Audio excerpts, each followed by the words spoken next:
reformasi berjalan efektif, maka reformasi birokrasi harus terus diperkuat. Pelaksanaan reformasi birokrasi harus dijalankan secara konsisten dan berhasil guna. Perbaikan kesejahteraan, tunjangan dan remunerasi ASN dilakukan berdasarkan kinerja dan produktivitas. RAPBN 2024 mengusulkan perbaikan penghasilan berupa kenaikan gaji untuk ASN pusat dan daerah TNI Polri sebesar 8%. Dan kenaikan untuk pensiunan sebesar 12%. Yang diharapkan akan meningkatkan kinerja serta mengakselerasi transformasi ekonomi dan pembangunan nasional. Industri pertahanan keamanan juga terus didorong agar maju dan mandiri dengan dukungan APBN. Antara lain dimanfaatkan untuk pemenuhan kebutuhan alutsista secara bertahap dengan didukung industri pertahanan di dalam negeri untuk memenuhi kekuatan pokok minimum. Pimpinan dan anggota Dewan yang saya muliakan, pemerintah juga terus mendorong agar sinergi pusat dan daerah semakin baik. Untuk itu, kebijakan transfer ke daerah diarahkan semakin berkualitas dan memberi manfaat nyata bagi masyarakat melalui langkah-langkah sebagai berikut. 1. Harmonisasi belanja pusat dan daerah, terutama dalam upaya mendukung program prioritas nasional termasuk transformasi ekonomi. 2. Mempertajam pengelolaan dan penggunaan transfer ke daerah, terutama untuk meningkatkan kualitas pelayanan publik dan pembangunan daerah yang inklusif. 3. Meningkatkan kemandirian fiskal daerah melalui penguatan perpajakan daerah dengan tetap menjaga iklim investasi, kemudahan berusaha serta mendorong pembiayaan daerah sebagai sumber pendanaan APBD. Pimpinan dan anggota Dewan yang saya hormati, untuk menjalankan agenda pembangunan tersebut, pendapatan negara pada tahun 2024 didorong lebih optimal dengan tetap menjaga iklim investasi, keberlanjutan dunia usaha, dan kelestarian lingkungan. Optimalisasi penerimaan pajak ditempuh dengan pertama, menjaga efektivitas reformasi perpajakan untuk perluasan basis pajak, peningkatan kepatuhan, dan penggalian potensi. Kedua, implementasi sistem inti perpajakan serta perbaikan tata kelola dan administrasi perpajakan. Yang ketiga, implementasi nomor induk kependudukan sebagai nomor pokok wajib pajak dalam rangka meningkatkan rasio perpajakan. Yang keempat, pemberian berbagai insentif perpajakan yang tepat dan terukur diharapkan mampu mendorong percepatan pemulihan dan peningkatan daya saing investasi nasional serta memacu transformasi. Assalamualaikum warahmatullahi wabarakatuh. Salam sejahtera untuk kita semua. Bagaimana kabar Bapak Ibu, sahabat PNS ya? Tentu saja sudah kita saksikan, kita ketahui bersama ya, mengenai informasi mengenai kenaikan gaji ya, yang 8% itu telah diumumkan oleh Bapak Presiden Jokowi pada tanggal 16 Agustus 2023 yang lalu.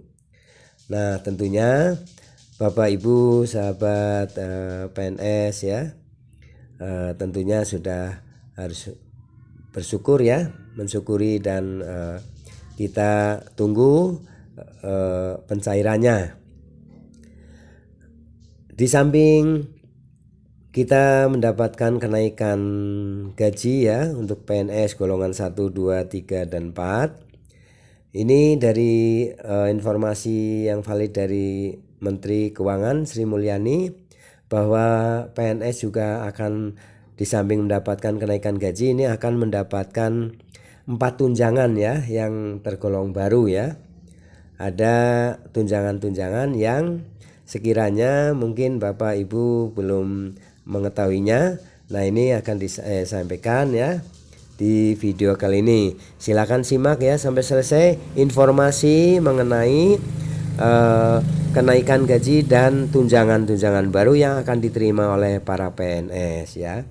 Ini semuanya tentunya pemerintah mengharapkan untuk bisa meningkatkan kinerjanya. Mari kita simak bersama. Inilah paparan dari Ibu Menteri ya mengenai adanya kenaikan gaji dan tunjangan yang baru yang akan diterima oleh para PNS golongan 1, 2, 3, dan 4. Apa saja? Mari kita simak ya. Ini Bu Menteri akan menyampaikan informasinya seperti apa. Dari Klik Pendidikan, sebuah kabar kenaikan gaji PNS telah menghiasi pagelaran perayaan Hari Kemerdekaan Indonesia tepatnya tanggal 16 Agustus 2023 kemarin ya, yang lalu ya. Dalam pidato yang berkesan dari Presiden Jokowi dalam penyampaian Rancangan Undang-Undang Anggaran Pendapatan dan Belanja Negara RUU APBN tahun 2024 hadir pula ya sebuah kejutan manis bagi pegawai negeri sipil PNS dari berbagai golongan. Di tengah kabar gembira mengenai kenaikan gaji, terungkap pula bahwa 4 tunjangan istimewa untuk PNS golongan 1, 2, 3, dan 4 telah disahkan lebih dahulu. Ini sudah ada regulasinya ya.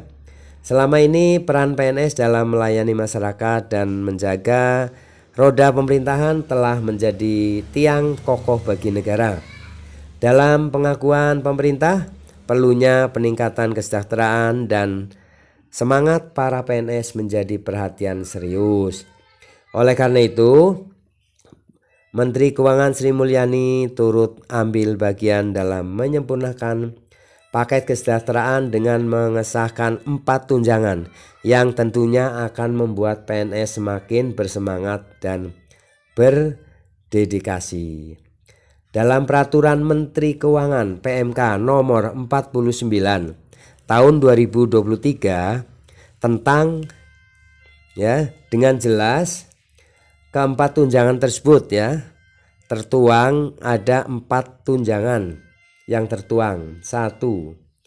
Tunjangan pemeliharaan kendaraan motor listrik. Nah, seperti apa ini ya sebenarnya tunjangan pemeliharaan kendaraan motor listrik dan diperuntukkan bagi siapa ya dan bagaimana prosedurnya nanti kita akan pelajari bersama ya, kita kaji informasinya. 2. Tunjangan lembur. Nah, ini tunjangan lembur. Kemudian 3. Tunjangan uang makan lembur ya. Kemudian 4. Tunjangan daya tahan tubuh. Nah, dengan adanya kabar ini semakin jelas bahwa pemerintah bukan hanya berbicara tentang angka-angka tetapi juga kesejahteraan dan apresiasi yang lulus dalam para PNS. Saat kenaikan gaji dan 4 tunjangan ini berpadu ya, maka PNS dapat melangkah ke masa depan dengan penuh semangat dan keyakinan yang tak tergoyahkan ya. Nah, seperti apa ya ini nanti kita cari lebih mendalam ya mengenai tunjangan pemeliharaan kendaraan motor listrik ya. Tentunya saat ini sedang digalakan, digembar-gemborkan ya mengenai motor listrik. Nah, ini tentunya untuk golongan berapa dan siapa nanti admin akan mencari lebih mendalam ya. Ini sudah jelas tertuang dalam PMK nomor 49 tahun 2023. Dan tunjangan lembur, tunjangan uang makan lembur, serta tunjangan daya tahan tubuh ya. Baik ya, mari kita tunggu ya informasi dari PMK ini ya, dari Menteri Keuangan tentang PMK nomor 39 ini ya. Baik, nanti kita kaji lebih dalam ya apa sebenarnya ya. Nah, untuk itu mohon ditunggu ya di video selanjutnya. Terima kasih atas perhatiannya. Mohon maaf apabila ada kesalahan dalam penyampaian dan kita jumpa kembali di video selanjutnya untuk melanjutkan ya, mengetahui bagaimana tunjangan yang baru ini akan bisa direalisasikan ya. Terima kasih. Sampai jumpa kembali. Assalamualaikum warahmatullahi wabarakatuh.